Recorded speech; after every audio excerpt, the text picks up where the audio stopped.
Thank you so much for coming to this talk. I'm really excited to talk with you all about this. I just realized today that I have never been to the Google campus as well. Like I've been in tech for 22 years plus that, and it's never gotten here. So it's crazy. I'm so glad to be here. I've definitely worked with a lot of people that are at Google or were at Google, and I have a lot of respect for the company and all the things you build. This talk is sort of about this book that's about productive disagreement. And I feel like my goal, if you just take one thing when you leave this room, I think all of us want to leave this room feeling a little bit better at having productive disagreements. Because if you think about your life and your work and how you relate to the world, you could probably conjure up a disagreement that's either in flux right now, about to happen, that should happen, or recently sort of in turmoil. And I believe that this sort of social ritual that we do that can be crucial to making all of our skills better. And that's why I call it a meta skill. It's a skill that if you can get a little bit better at productive disagreement, all of your other skills will move a little faster. The problems will be addressed a little bit sooner. The end goals will be reached a little bit faster as well. In addition to that, we also become better people as we go through our disagreements, because if we avoid all of the problems, we don't grow as people. So that's my hope, is that we can all sort of feel like we're charged with this responsibility and this opportunity to think of disagreement as a skill, and not just a skill like hammering a nail or anything. It's a skill that can weave into all of our other parts of our lives. Productive disagreement. What is a disagreement? A disagreement, in simplest terms, is when two perspectives have a difference, and that difference is found to be unacceptable.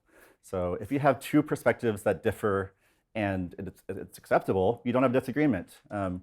And these two perspectives can be in your own head. It could be the one voice saying go to the gym, one voice saying sleep in. It could be with your coworker, it could be with your spouse, it could be with your idea of politics in general, about groups of people. These perspectives can vary in size and scope and distance from us. But the crucial thing to start with is that what is it that makes it a disagreement? It's unacceptable. And how do we know it's unacceptable? The first thing that happens when you start to have a conversation and and then 5 minutes later you realize that you're sort of angrily shouting at each other, is that at the very beginning there was a spark of anxiety, the spark of cognitive dissonance. And that spark of cognitive dissonance, I like to think of it as, is anyone familiar with like Marie Kondo's book, The Life-Changing Magic of Tidying Up? There's that spark of joy. You hold something, you're like, does this spark joy?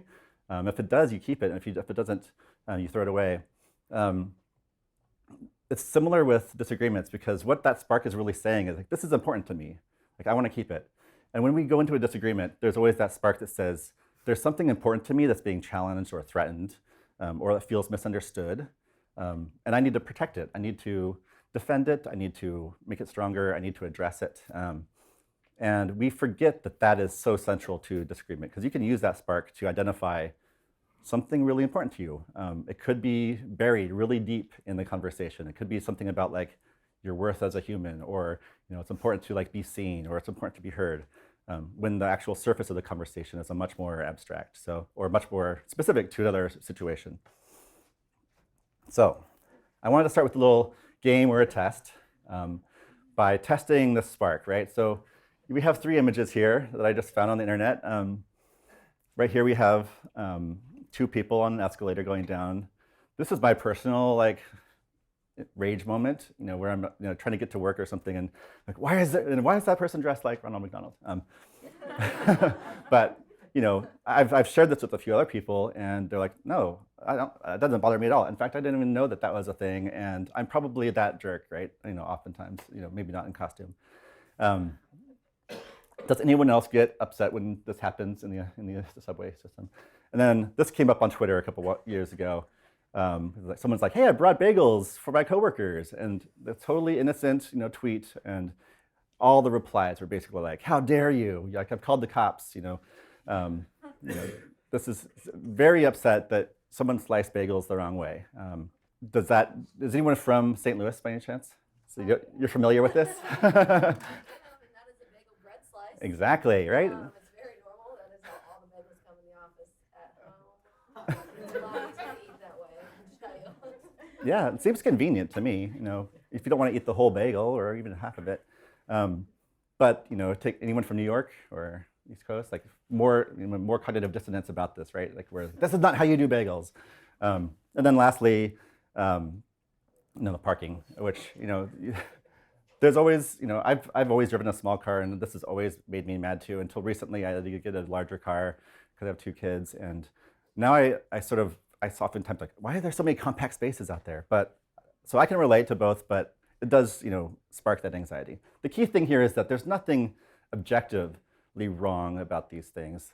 They spark anxiety because there's some cultural norms, some expectations, something that we never really we sort of took for granted that's been upset. And now we're like, well, if they don't adhere to this norm, what other norms have they tossed out the window?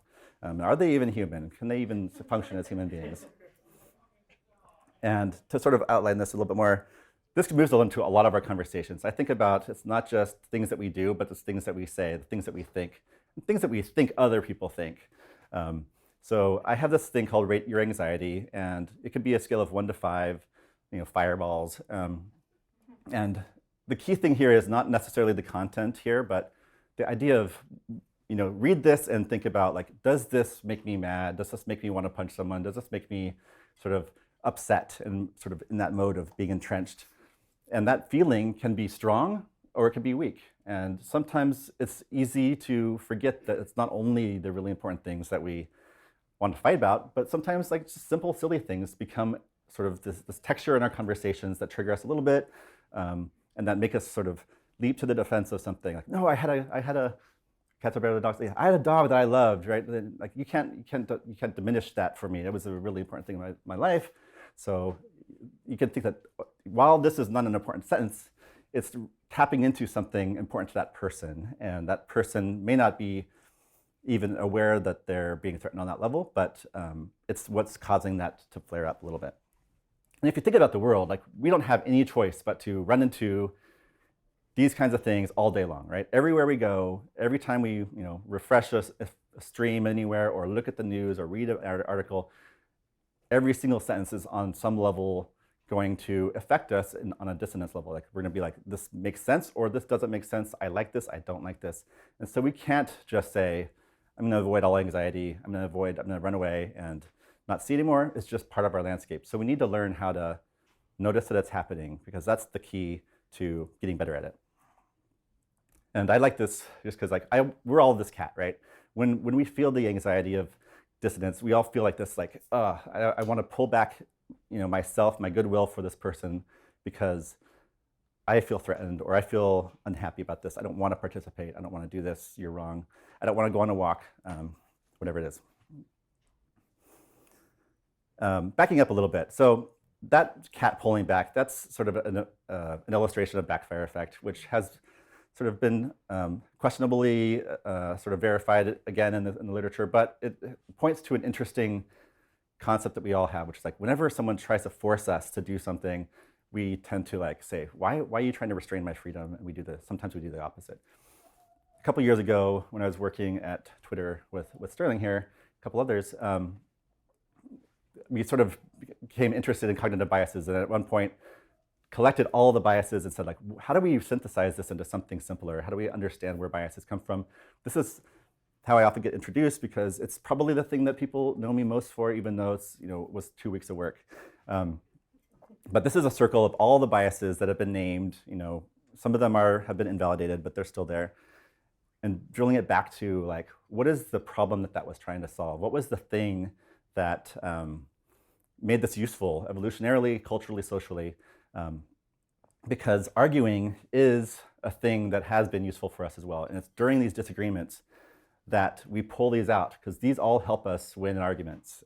They all help us survive, in a state of where our survival is threatened. Whenever there's too much information, we push aside all the information we don't think is important, right? And we only focus on the stuff that's going to help us. And if we're trying to win an argument, we're going to grab the stuff that validates our stuff the most, right? So that's why we do that. once we have these sort of dots of information, we need to make a story out of it. So we need to connect the dots, and that sometimes means inventing dots that sort of tell the story. And once we do that, we remember the story and we forget which dots were there because they were there and which dots we supplied ourselves. So that's why stereotypes, generalities, all these heuristics happen in our brains. We don't always have a lot of time to consider every story, so we have to leap to a conclusion or a decision based on evidence, based on resources we have, the time constraints we have, and that sometimes that means using a heuristic like, well, if we're already doing this, we might as well finish it, or whatever, the weird thing that's happening is what we should avoid, and the safe thing that's happening is the thing we should seek out. And so all these things are useful. The last one was basically just, how do I know what to take away from this information, this interaction? And we always take away the thing that's going to help us go through this loop again a little bit faster. So it's all tied together. I was going to write a book about cognitive biases, but instead I wanted to write a book about what makes them practical. What is the thing we can do in our lives that can help us manage this without getting depressed, like, oh, we're all biased, okay. But what do we do with that information? How can we use that in our conversations to have a richer life? So this is one of the key points that I want to make, which is there's a big difference between a civil disagreement and a productive disagreement. A civil disagreement is one that you're still up in this attacking and defending quadrant. So this is an illustration of, say that your anxiety is sparked about cats and dogs. Like, I think dogs are better than cats. I can pull out, a study about, how dogs actually help people live longer and therefore are better than cats are. But I'm not, what I'm doing there is I'm protecting my belief, right? I'm doing something that's in the service of that belief. And it's not necessarily in service to the person I'm talking to. There's this middle gray zone, which is where we live for a lot of conversations, which is we're threatened. We don't want to necessarily attack them, and I don't want to feel defensive about this. So I'm just going to not say anything. I'm going to avoid the topic. I'm going to say, let's take this offline, or let's talk about this later, or let's just, do we need to continue this right now? Let's bring it back to the important stuff. And then there at the bottom here, it's like, what is the thing that is important to you? What is the story about, the dog or the thing that is happening that is revealing of your own self to that person, in service of them, helping share yourself with them, and hoping that they also do the same for you. And that conversation is a generative process of building goodwill with that person. The other ones on the top, while they might keep things civil, still create distance from that person. They're still like, I'm going to do what's officially the right thing to do, but I'm also going to do it with like sort of gloves on. I'm not going to really try to reach out to them. So I want to make that distinction clear, is that there's a difference between civil and productive. I think of productive as more like how you talk to your best friends, where you're willing to like call them out on stuff, and you're willing to be very direct, and you're also going to be very loving and kind to them at the same time. And that's the kind of conversation that builds relationships and goodwill. So what happens when take any room. So this is a room of people, conversation of people. You can almost measure where the cultural line is. And oftentimes it's different for each person, but each person can sort of sense what it is for them. It's like, can I say anything I want here? Or do I have to be more guarded? And this is the environment that we have conversations in. When we have conversations and speak to protect ourselves over and over again, that line raises, right? That sort of creates the norm of, this is a place where things are kept very surface level, or this is a place where things get really deep. And so if we continually drain the goodwill from conversations, what we hear from people is, the attack or the defense. What we don't hear is the thing below the surface that is really feeling challenged for them. So this is just like, an illustration, like when someone attacks you, oftentimes there's this thing below that they're defending. And that thing below that they're defending might be something that you would value as well. But it goes both ways. There's two ways to withhold goodwill. One of them is to not speak your mind and just say what's safe. The other one is to not ask questions of that person, not try to dig a little deeper, because these are all relationship-based. There's never a time when you're both feeling safe at the same time. Like someone's always going to feel a little safer than the other. Someone has to help the other person feel safer. And you do that by asking good questions that spark interesting answers, that spark answers you wouldn't have predicted. You do that by reassuring them that you're not going to attack them, and you do it by just genuinely being interested in them as a person, as much as you are interested in the values or the concepts or the issues at hand. So when all goodwill is drained, this is the problem I see with us in a lot of scenarios where, be it a home or a workplace or a public square, we're oftentimes just pointing at this problem, like this big boat on the bottom of the lake. It's like, there's a problem. That's a big problem. No one's fixing the boat. The boat is going to break, and we're arguing about the boat. We're arguing like, how can we,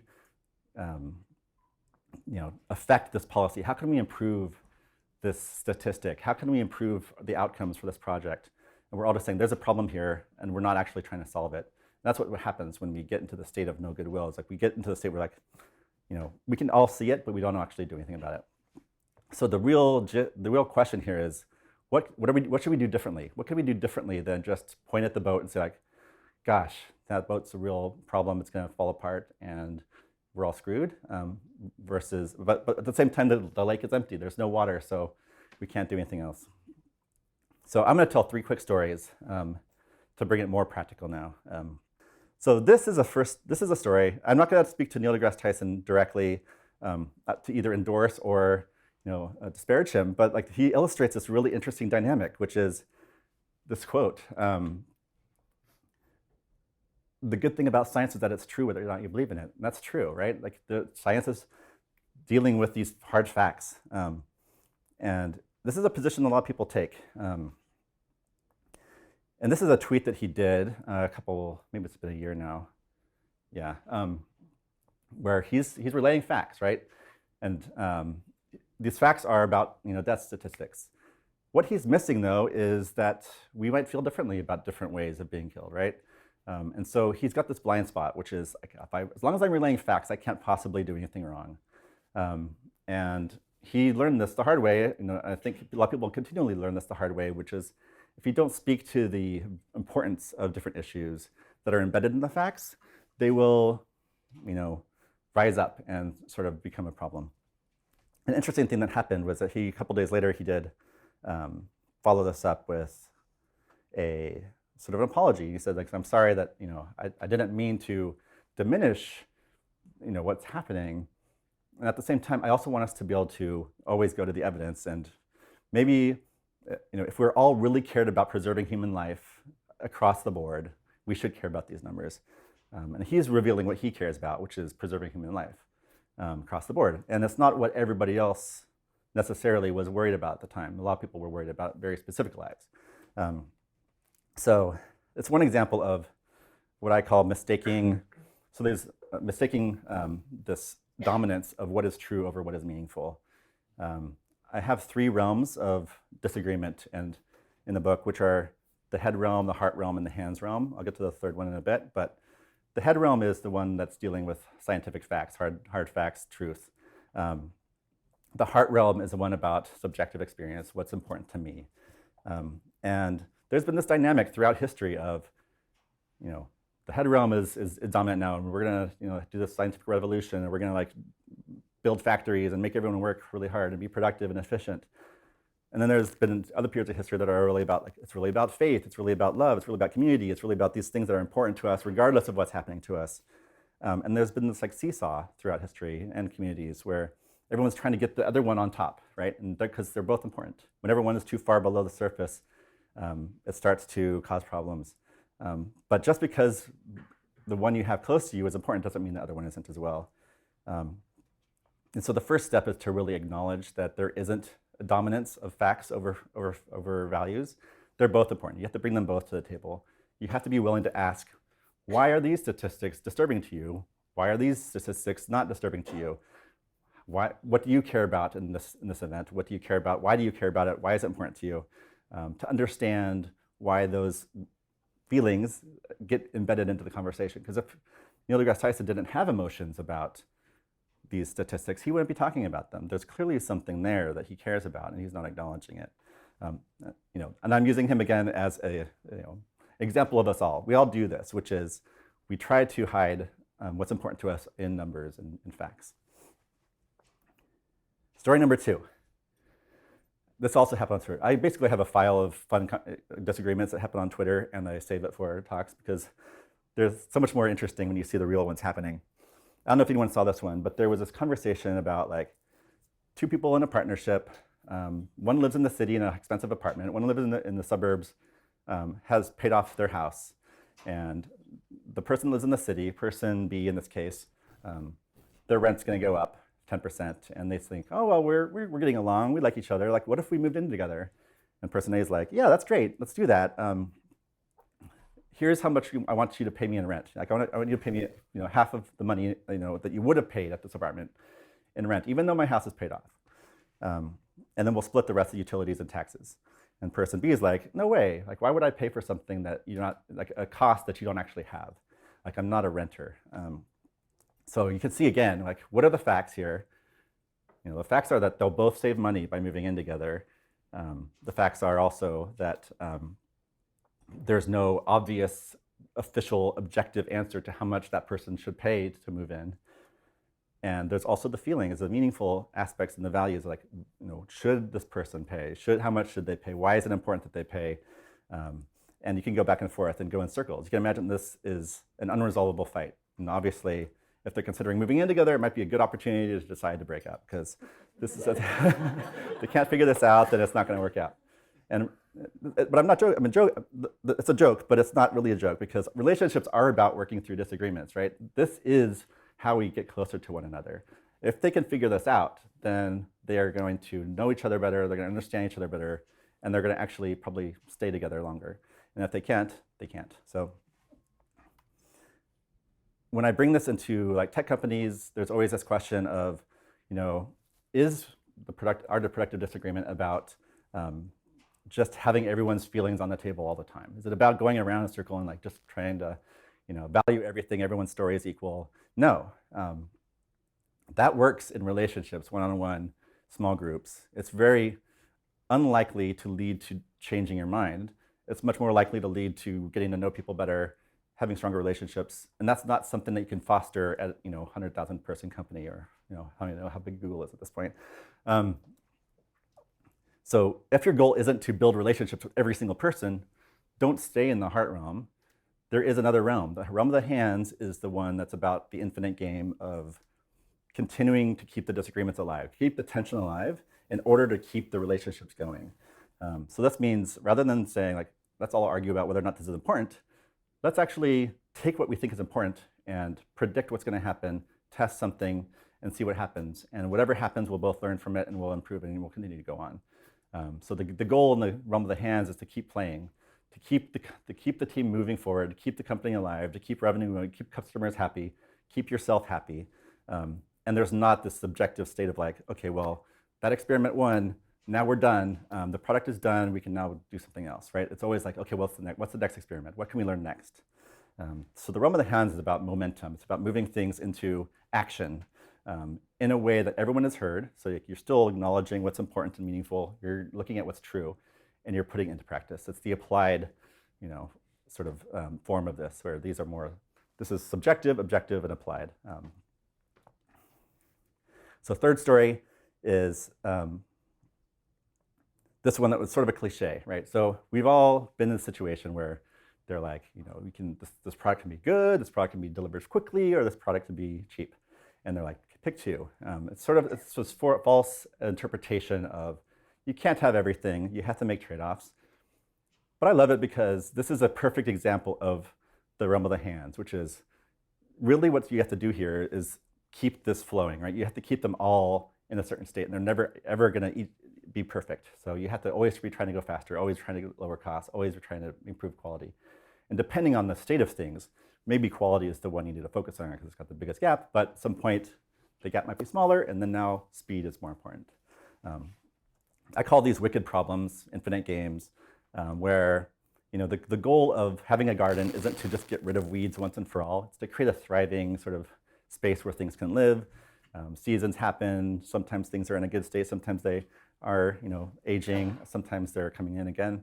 And keeping that ecosystem alive. And this is lovely. I think it brings to us like this opportunity to not approach the world as like a dragon we need to slay. It's just that we need to keep the dragon alive, because the dragon is actually what provides us the energy and the passion, the care to continue going. And so finding a way to build that relationship with the problems and see them as things that can sharpen you instead of things that will cut you is really important. So in general, takeaway here is many times we see this battle between these two, and we try to promote one, depending on the situation, at the cost of the other. That's not good. What we should do is we should consider them both, and to the extent that the group can bring them to the surface and apply them somehow, apply them to the future, apply them to something we do. In a conversation, that could really be just like, hey, I want to hear what's important to you, and then I also want to do something based on what's important, because I want to know what you think will happen if we do X, and I want you to sort of see also what would happen if we did Y, and then we can do it and then see what happens, because then you're not stuck in the bottom of the lake with a broken boat saying like, okay, well, the boat's still broken, even though we've been arguing about it for years. This is something that you could do in a meeting, which is, the first place that I started practicing this was like, okay, there's a disagreement. You always have those meetings. It's like, okay, there's something hairy that we need to discuss, some big disagreement. Let's just get into a room and break it down. Break it down into the facts, the values, and the proposals, because you'll have a lot of stuff here. This is probably what you've been talking about a lot. You probably haven't been talking about why you think that data is important, because it can get, personal in terms of like, I think this is more important because, my job is to do this, right? Or I think this is important because the mission of the company is this, and that's why I'm here. And so getting those down is important because that's what gives this stuff power. That's what gives it the ability to have weight. And then lastly, don't leave until you have like, okay, well, what can we do with this information that will move us forward a little bit? And you can sort of, I'm not sure if anyone's familiar with like the OODA loop, which was a military concept. Observe, orient, decide, act. Basically this mental loop that we all go into, like make sense of the world, act on it. And if in the military, if you're a fighter pilot, you can go faster in that loop than your opponent, you can get them. And a lot of things in tech are like that too, where if we can iterate faster, we can beat any opponent, or because we're thinking faster than them. I don't necessarily, and some people are the opposite. Like Amazon is the opposite. We're just going to go slower than everyone, and then we're just going to continue going. So if you think about the speed of this iteration of like taking the facts, understanding the values behind them, and then building proposals from them, that's one loop. And that's one loop where you can learn something. And the speed that you do that is part of the strategy here, because you can either do it fast, you can do it slow. And you can do it as an individual, as a group, as a company, as a country, as a world. But simplest level, just doing this.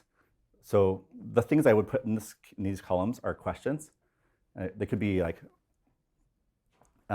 what is, the ROI on this thing, or what are the results for this test, so that the answers would be the facts.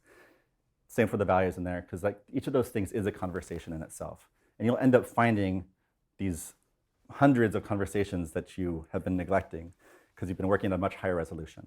So coming back, you're stuck in the bottom of a dry lake with a broken boat. How do we get out of this? We need to build our own skill at having these productive disagreements, because that is how this isn't going to get the boat out of the lake immediately, but it's going to add water. It's going to add our goodwill back into the lake so the boat can start to float again, in that cheesy metaphor. I don't know if anyone's seen Fitzcarraldo. Werner Herzog's one of his earlier movies. It's such a weird movie, but it's basically him hiring a team to carry the 320-ton boat over a mountain for no reason. He's just like, that's a great plot. And the plot is just basically just sheer raw difficulty, right? And all the hijinks that can happen along the way. And this is what we're trying to do with a lot of things. We think of a lot of issues as like, I don't know how we're going to solve X, but we're not doing it. We should just hire more people, throw more money at it, scream about it more, point at it more. It's basically all of us doing Fitzcarraldo, and it's like, let's just get this boat over there, even though we don't know how.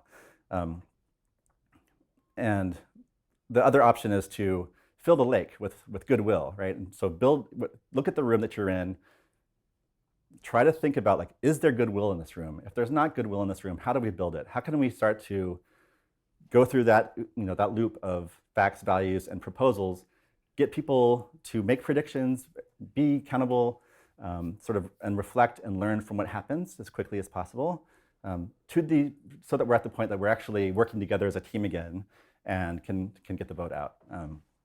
So that's a cheesy metaphor that I'm using here. But I like it because it's not a science. Getting the boat over the mountain isn't about applying your knowledge of physics. It's about applying the art of disagreement. It's about building the relationships, learning about the world, connecting with it, enjoying that time, finding ways to enjoy each other even though you disagree, until you're at the point where, like, okay, we now function as a team and can address the problem directly.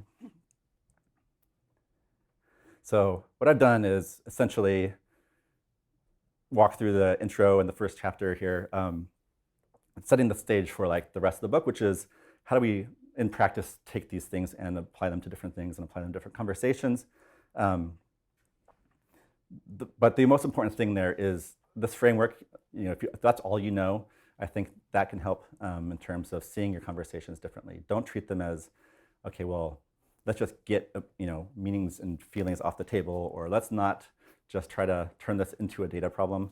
Let's consider what we can do with the meaningful, the realm of the heart, as well as the head, and build these into proposals. And I would love any questions or examples that you have from your own life of questions, because you're probably thinking, okay, well, that's great, but what about this problem that I have, which is totally a boat in a lake with no water, and I don't know how to carry it over the mountain. I like these examples because they're all very real, and we feel them on grand scales, we feel them on very personal scales, but if we can turn those things that we see as problems into opportunities to get to know other people that are different from us more closely, see the world through a different perspective, it adds a little bit of dimension to the world, right? If you could see the world through people that have what you consider a completely baffling perspective on something, suddenly you can see the world more richly than you could before. And that's a selfish outcome of a conversation. If you think about it, it's weird because most of the time we're like, well, why don't you just change your mind and go on, like, I want to give you this gift of being correct, and why are you not accepting it? That's almost a selfless thing. The selfish thing is, like, what can I learn from this person that's different from me? What can I learn about their perspective that will help me see the world more richly, more accurately? But by doing that, we slowly stitch together our communities again. And I see this as, like, the way that we can affect change in the world. I don't think it's a hopeless situation. I think that we can use these tools, develop them in ourselves, and then learn to expect them of our coworkers, expect them of our families, expect them of our leaders in the country, and that only then can we actually slowly, build it back up. So that's the grand, inspiring version of this. But thank you for coming to the talk, and I'm excited to hear your questions. Thank you so much for coming. I had a quick question about the worksheet that you have. Yeah. It seems like a lot of the disagreements that I found in meetings have to do when it's not about facts, it's about beliefs. Mm-hmm. And it's about how do you productively work back to the facts from beliefs. So can you talk a little bit about if two people believe something different, but neither one of them have, or maybe they have the same facts, but they've changed the story for both of them, how Right. how do you navigate that area? Right, yes. So an example of this could be, like, different risk tolerance, right? So say that I had a project at Twitter with Sterling where we had worked on this thing for 6 months, and we were about to launch it, and the executive team's like, "You can't launch this, it's too risky. Our customers will learn something about their business and they'll be unhappy and then they'll leave us," because it's an analytics tool. And so the information was there. We had asked customers directly, like, "Will you leave us if we give this to you?" And they're like, "No." But we only asked 6, and then there's hundreds of thousands of them. And so the leadership's like, "I know the facts, and I think this is too risky, not worth doing. The benefit's not good." And I was like, "Well, I guess I can't disagree with that. Like, that's just their perspective." So that's exactly. So the beliefs fit in this category, which is risk tolerance. How important is this project compared to the risk? The proposal that could come out of it is, let's soft launch it to some segment and see what happens. If 5% of people backlash and they give us negative feedback, we'll turn it off. And if they don't, then we'll go to the next one. And then you can ask them, like, what do you think will happen if we launched it to 5% of people? And they can give you their answer. It could be like, I think it's going to be 50% of people, like, that are outraged, and then validate that. And you might both be wrong, but you're both going to learn something from it and do something at the same time. So rather than moving this way, which is what our instincts are, it's like, let's just do more research, or let's just, I had to build lots of, queries to like pull activity to like validate this. Move it this way. Like, what can we learn by doing instead of going backwards? So I hope that's useful. So basically, sort of where people are at in their, I guess their attitude towards like maybe avoiding a situation, or sort of, being able to share how they feel. And I think from my experience, I've noticed that can really determine sort of how the disagreement works, because it seems hard if people just want to shut down or avoid the conversation altogether, then there's no room to be able to sort of like reveal yourself or sort of share both sides so that you can work towards a common goal, right? Like, so how do you navigate that? Yeah, totally. And yeah, you can't move this line overnight, right? It's cultural, and a lot of these things are out of our control. So what you can do is sort of take where you are. I think it's important to first identify where you are. If you're at a place that's like, I can't say anything, or everything is being shot down, or not, anyone that does speak up is fired, like these kinds of things where it's very hostile. If your goal is to stay at that company or that community, then you have to go in small steps. So it would be about finding any scenario where you can sort of bring it down a little bit.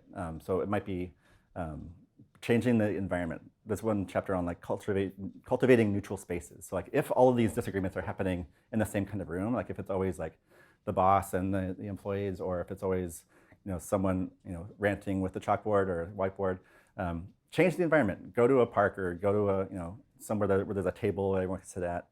Change the dynamic where the power is centered, and maybe not even talk about that stuff. Talk about something a little bit safer and build the goodwill on that. So find an area that you can do this, and slowly work your way back to the harder topics, because we expect to be good at things overnight. We expect to be, take up a new skill and be able to be a pro the next day. But the truth is that we're all, developing, and I'm developing, you're developing, and we're at, everyone's going to be at a different level, and so we all have to help each other slowly and be patient, because it takes a long time. When you have more than two parties, when you have multiple parties, have a disagreement, you have Eng, you have design, you have PM, you have BD. They all have different perspectives. They have different things they want. Right. And you are if you were one of the party coming in, how do you make sure that you shift the paradigm and inject goodwill or water into the lake to lift up the boat? What can you do?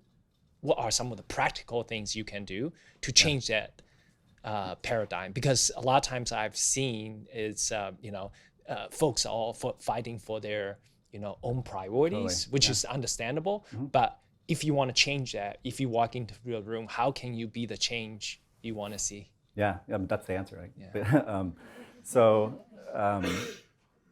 There is a couple of things that come to mind. So one of them is you need to so when people come into a room, oftentimes they're like, I'm the head of engineering for this, or I'm the head of design, and you're representing a group. When people come into a conversation and they're representing a group, it's a lot harder to have a conversation with them because they're not talking about themselves.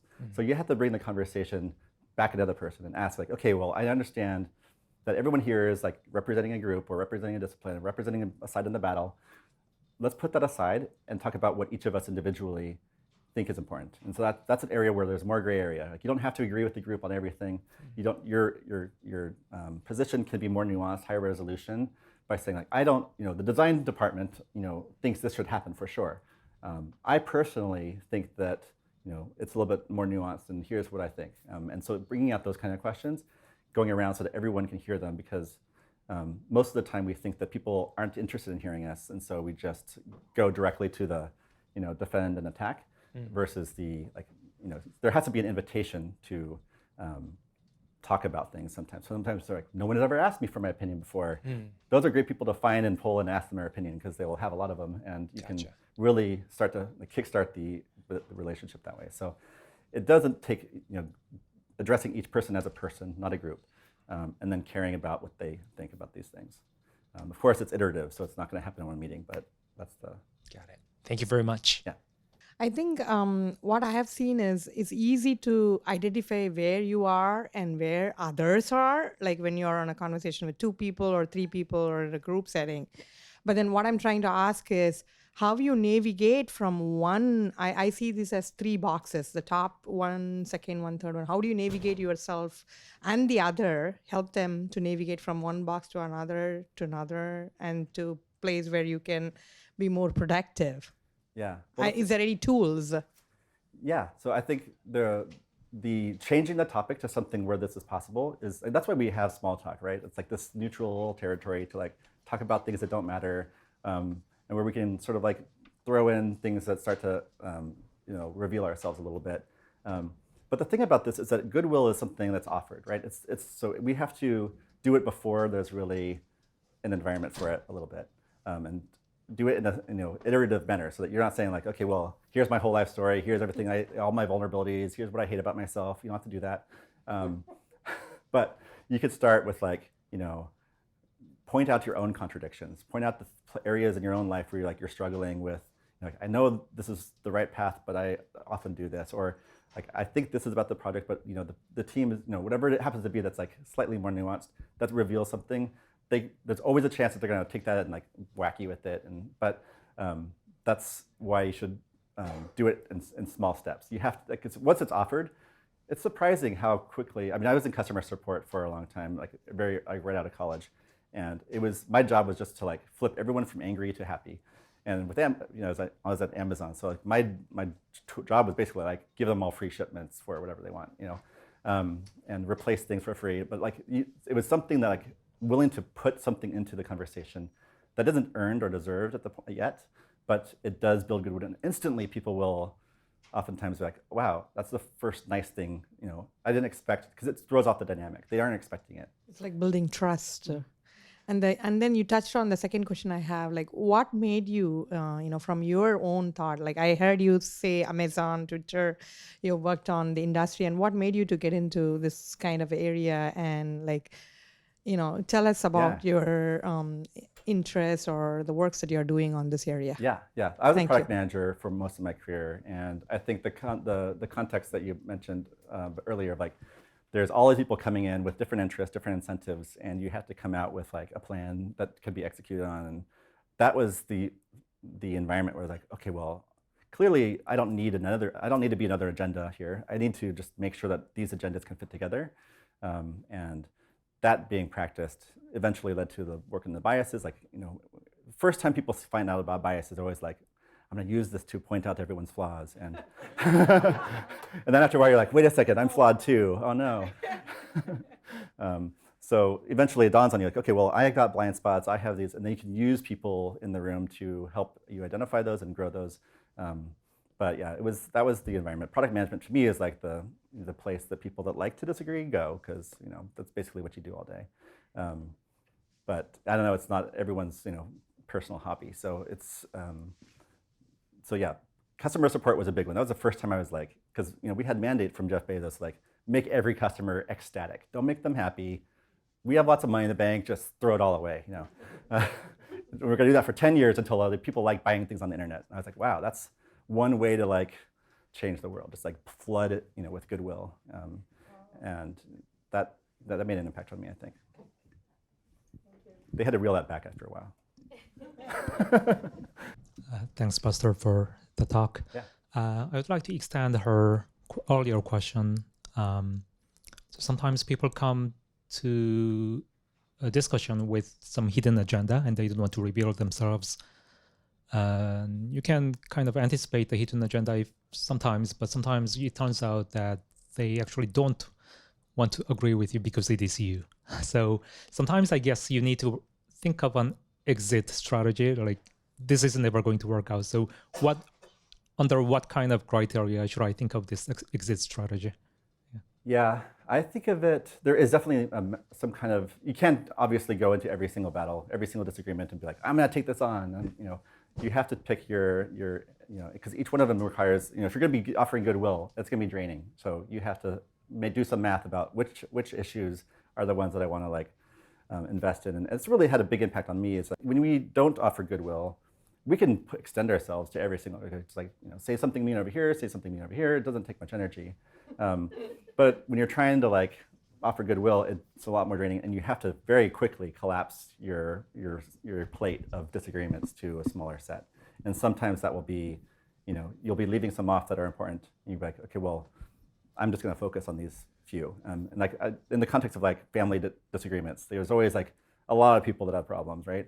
And just, if you go to the holidays and you're like, I'm going to focus on this cousin and I'm going to have a really good conversation with them. I'm going to ignore this crazy uncle and, but have something good with that person and focus on that. So if it comes down to the fact okay, I'm putting all this energy into it, turns out that the investment required is a lot more than I want. Sometimes this might take a 5-year investment to turn this person around.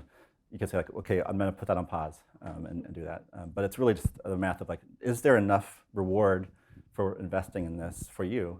Whether it's enjoyment, insight, connection, whatever it happens to be. And if there's not, then we're not all infinite resourced mega companies. So thank you.